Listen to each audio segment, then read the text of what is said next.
పరిశుద్ధ గ్రంథంలోని కీర్తనల గ్రంథము 1వ అధ్యాయం 1వ వచనము.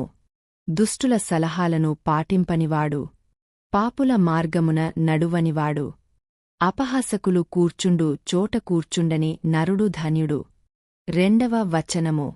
ప్రభువు ధర్మశాస్త్రమును ఆనందముతో చదువుచు రేయింబవళ్ళు దానిని ధ్యానించువాడు ధన్యుడు. 3వ వచనము.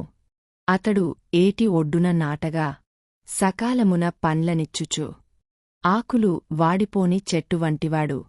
అతడు తాను చేపట్టిన కార్యములన్నింటను విజయమును గాంచును. 4వ వచనము.